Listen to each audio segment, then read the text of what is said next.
dan ikan albacora. Dari sekian banyak jenis ikan pelagis jenis TTC atau tuna tongkol cakalang, termasuk yang memiliki nilai ekonomis tinggi. Selain memiliki harga tinggi, jenis ikan ini menjadi bahan baku produk olahan perikanan. Komoditas ini tidak hanya diminati oleh konsumen dalam negeri, tetapi juga sangat diminati oleh konsumen mancanegara. Biasanya komoditas ini dikonsumsi dalam bentuk daging mentah atau sashimi dan produk olahan seperti tuna kaleng,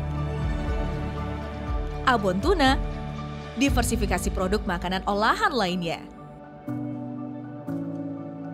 Ciri-ciri utama jenis ikan ini antara lain hidup di permukaan air laut, mengandung minyak dengan kadar mencapai 30%, hidup secara bergerombol.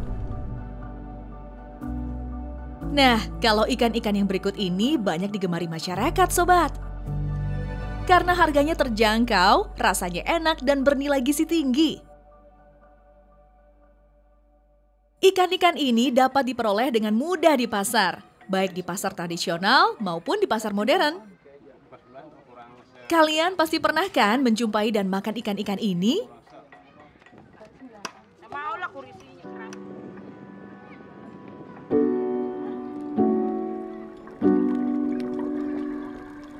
Setelah mengetahui tentang jenis-jenis ikan pelagis, sekarang kita kenalan dengan ikan demersal yuk. Apa saja ya yang termasuk jenis ikan demersal ini? Ikan demersal merupakan jenis ikan yang habitatnya berada di bagian dasar perairan. Dapat tertangkap dengan alat tangkap ikan dasar.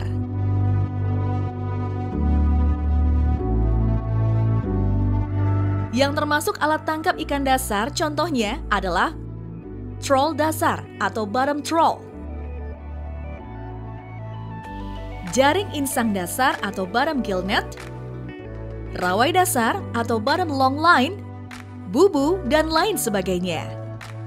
Ikan demersal ini selain memiliki nilai ekonomis tinggi, juga memiliki nilai gizi yang tinggi dan mudah dijumpai di pasar, baik pasar tradisional maupun pasar modern. Ada banyak jenis ikan demersal loh, sobat. Jenis ikan demersal tersebut antara lain kakap merah,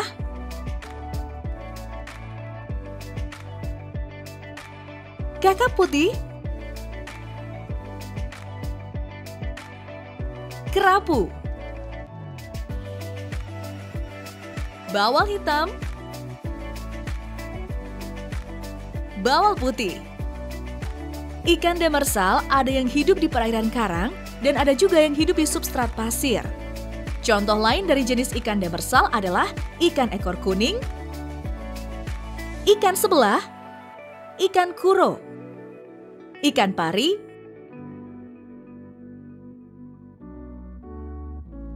ikan cucut, dan masih banyak lagi.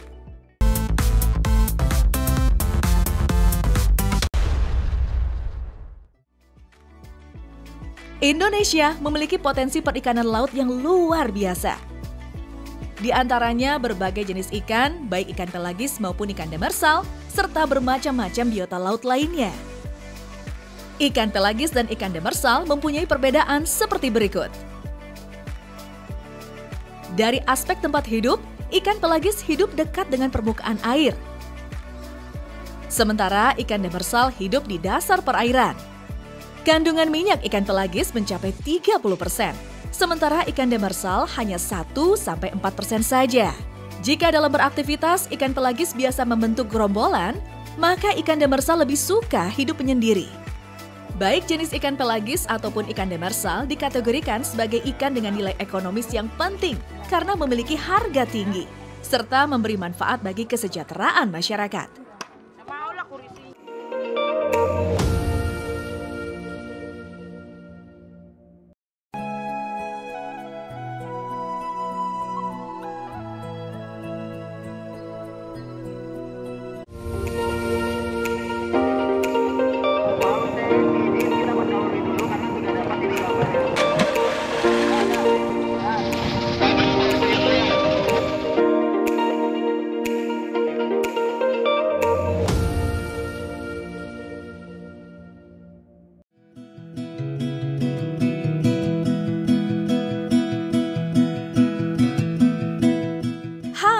Maritim, kalau bicara tentang sumber daya ikan di laut, Indonesia memang sangat kaya.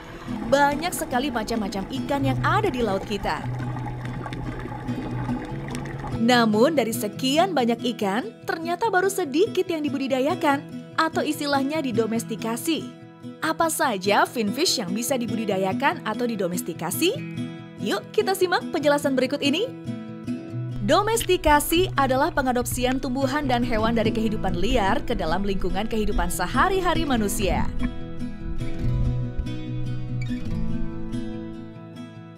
Dalam arti yang sederhana, domestikasi merupakan proses penjinakan yang dilakukan terhadap hewan liar. Jenis-jenis finfish yang sudah dapat didomestikasi antara lain jenis-jenis kerapu, kakap putih, kakap mata kucing yang dapat dibudidayakan dan aktivitas di tempat budidayanya. Sobat Maritim, ikan kerapu merupakan salah satu jenis ikan yang didomestikasi.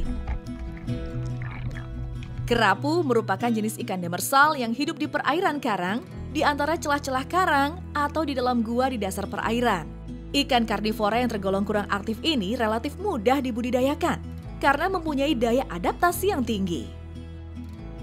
Macam-macam kerapu yang sudah didomestikasi antara lain kerapu bebek, kerapu lumpur, kerapu macan, kerapu batik, dan kerapu sunuk. Permintaan pasar terhadap ikan kerapu ini terus meningkat, sehingga usaha budidaya merupakan salah satu peluang usaha yang sangat terbuka luas. Ikan kerapu merupakan jenis ikan yang memiliki nilai ekonomi sangat tinggi dan ekspor, terutama ke Hong Kong, Jepang, Singapura, dan Cina. Contoh lain jenis ikan yang didomestikasi adalah ikan kakap. Ikan kakap merupakan salah satu ikan karnivora yang memangsa makhluk hidup lebih kecil lainnya. Oleh karena itu, pemberian makan ikan kakap dapat dilakukan dengan memberikan ikan rucah atau ikan teri. Ikan kakap memiliki ketahanan dalam mencerna protein dalam jumlah besar dibandingkan ikan lainnya.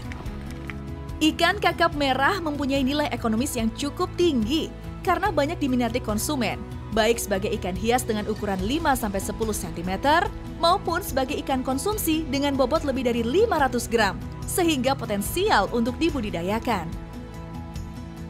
Selain kerapu dan kakap, masih banyak jenis ikan lainnya loh, seperti ikan nemo, bandeng, baronang, tuna, dan Napoleon. Hayo, siapa yang kenal dengan ikan Napoleon? Mungkin banyak orang yang tidak tahu dengan jenis ikan satu ini. Ikan Napoleon adalah salah satu ikan konsumsi air laut yang banyak dicari karena memiliki rasa daging yang enak. Harga ikan Napoleon pun sangat mahal dibandingkan dengan ikan konsumsi air laut lainnya. Sekarang kita menuju ke Ramba Jaring Apung yuk. Di sana tempat budidaya ikan laut seperti kerapu, tuna tongkol, dan lain-lain.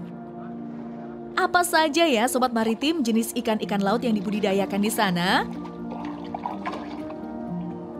Kita simak bersama penjelasannya. Budidaya keramba jaring apung merupakan cara budidaya yang dapat dilakukan di laut, sungai, ataupun di danau. Dengan keadaan air yang cukup tinggi dengan kualitas air yang cukup memadai untuk melakukan budidaya, keramba menjadi pilihan yang bagus untuk melakukan budidaya. Di keramba jaring apung yang merupakan tempat budidaya ikan, akan dapat kita lihat kegiatan-kegiatan budidaya. Antara lain, penebaran benih ikan, pemberian pakan ikan, sampai pemanenan ikan hasil pembesaran. Sobat Maritim, walaupun laut Indonesia kaya, namun ikan-ikan ekonomis penting tidak selamanya tersedia melimpah di laut. Harganya yang tinggi, rasanya yang enak, serta bernilai gizi tinggi menjadikan ikan-ikan ini akan terus dicari dan dikonsumsi. Oleh karena itu, perlu dicari upaya alternatif keberlangsungan stok ikan Sobat Maritim. Salah satunya dengan kegiatan budidaya melalui proses domestikasi.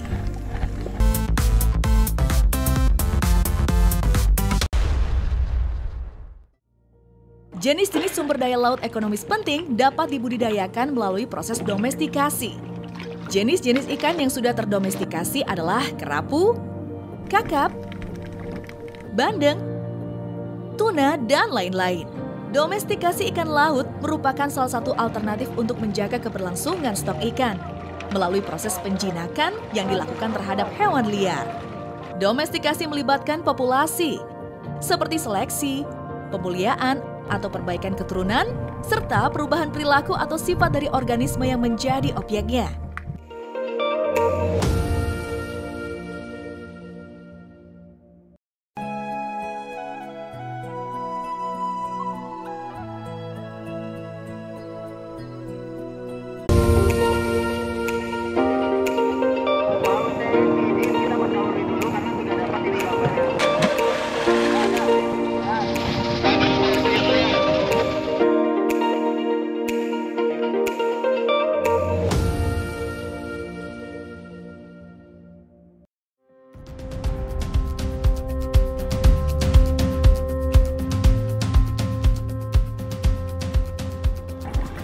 Indonesia memiliki potensi perikanan laut yang luar biasa.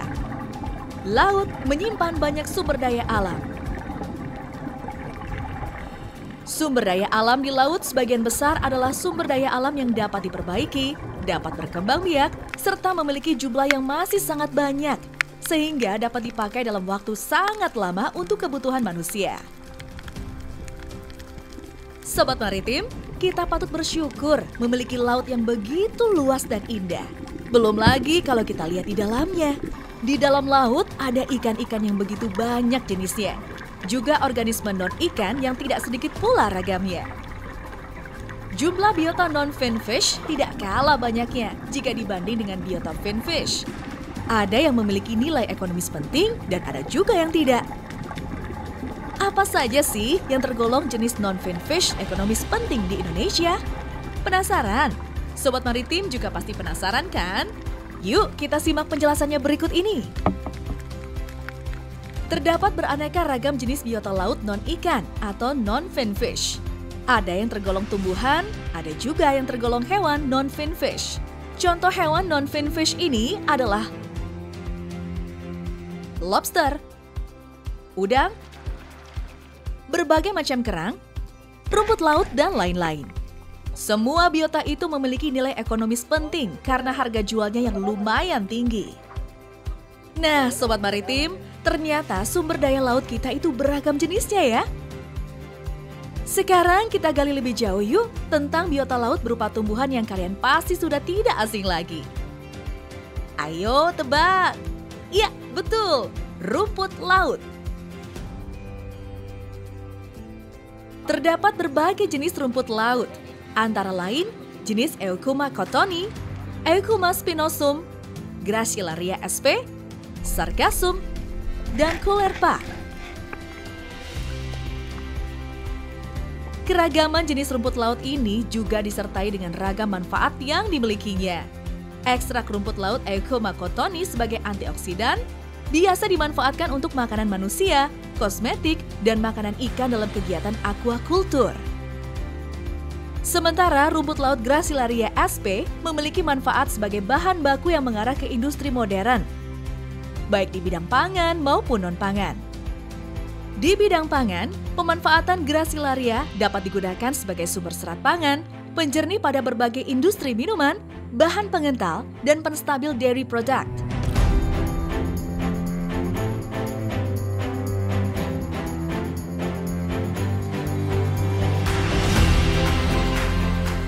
Wah, sobat, banyak sekali ya ternyata manfaat rumput laut dalam berbagai aspek kehidupan kita. Jadi nggak salah kalau orang-orang sangat suka mengkonsumsi rumput laut. Tapi tunggu dulu sobat, masih ada jenis rumput laut lain yang juga kaya manfaat loh. Kita simak kembali penjelasannya ya. Rumput laut Sargassum bermanfaat sebagai sumber gizi. Karena rumput laut memiliki kandungan karbohidrat atau gula atau vegetable gum, protein, sedikit lemak, dan abu yang sebagian besar merupakan senyawa garam, natrium, dan kalium. Selanjutnya ada rumput laut Caulerpa yang mengandung protein, karbohidrat, sumber serat, sumber mikromineral, ferrum, kalium, kalsium, asam lemak, dan sumber vitamin yang bermanfaat bagi tubuh manusia. Sobat Maritim, siapa yang pernah menyelam? Wah, asik sekali ya bisa menyaksikan keindahan dalam laut kita secara langsung. Salah satu keindahan dalam laut kita adalah terumbu karang. Sobat pasti sudah sering mendengar dan melihat di beberapa tayangan, ya kan? Semua biota laut non-finfish seperti kekerangan, teripang, kuda laut, udang, dan lobster memiliki manfaat dan nilai ekonomis penting loh Sobat Maritim. Selain untuk wisata bawah air, terumbu karang juga dapat dimanfaatkan untuk farmasi. Kerang mutiara biasa dijumpai untuk perhiasan. Teripang atau timun laut bisa digunakan untuk bahan baku obat dan industri olahan lain. Nah, udang dan lobster sudah tidak asing kan? Manfaatnya banyak sekali. Salah satunya untuk konsumsi. Harganya cukup mahal loh Sobat Maritim. Sobat Maritim, banyak sekali ya hasil komoditas laut non-finfish ini. Semua memiliki nilai ekonomis tinggi dan merupakan komoditas ekspor. Potensi ekonomi ini membawa manfaat bagi kesejahteraan masyarakat.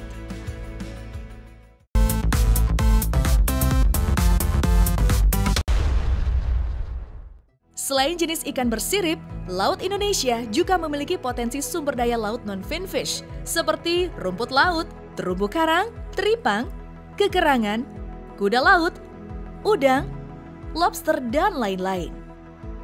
Sumber daya laut non-finfish dari jenis hewan dan tanaman memiliki beragam manfaat, baik dalam bidang pangan dan non-pangan, baik untuk farmasi maupun kosmetik.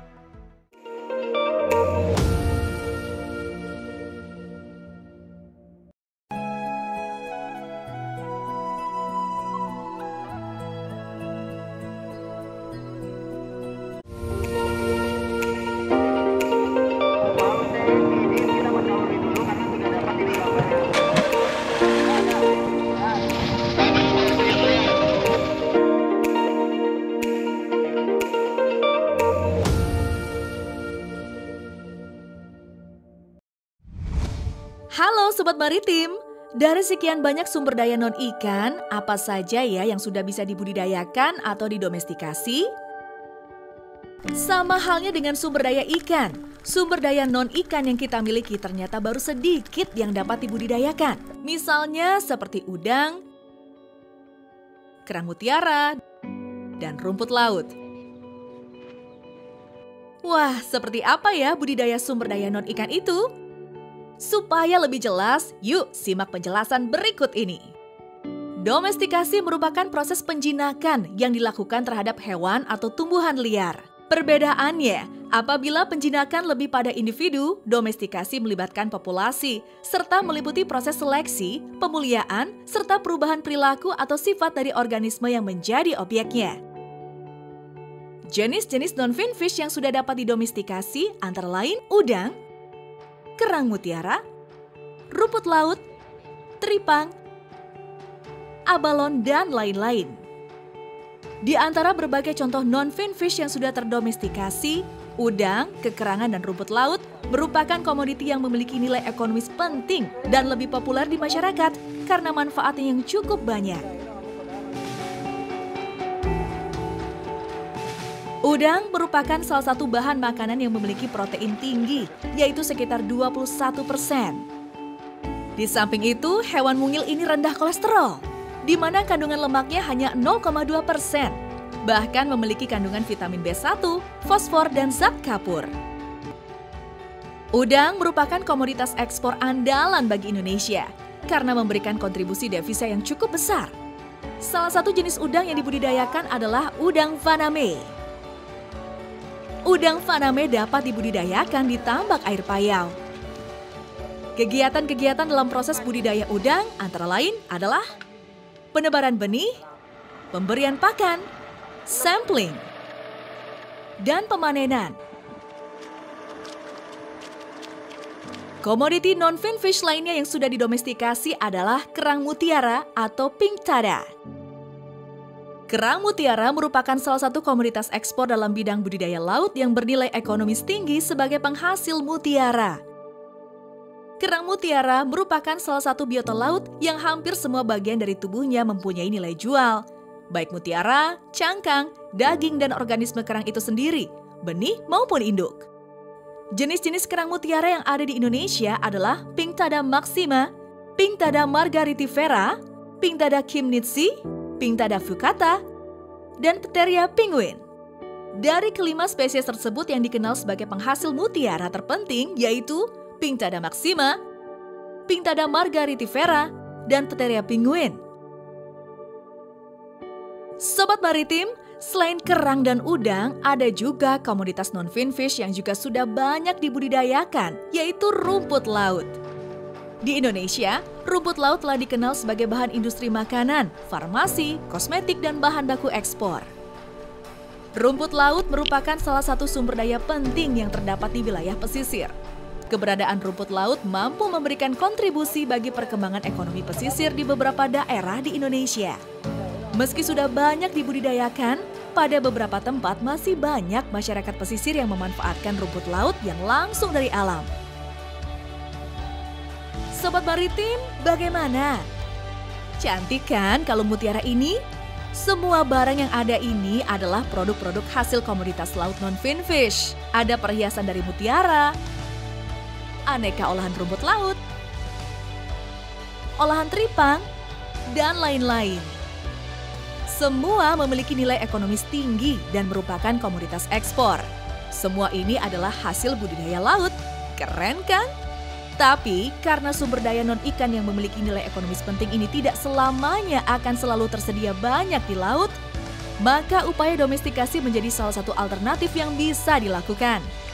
Dengan begitu, kita tetap bisa menikmati anugerah Tuhan melalui kekayaan lautnya.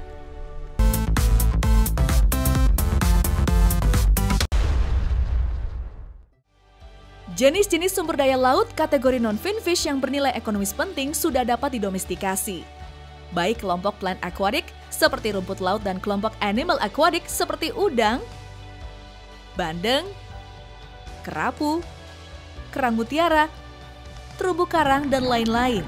Semua komoditi akan tetap eksis selama upaya membudidayakannya dilakukan dengan baik dan tetap memperhatikan kelestarian alam dan lingkungan.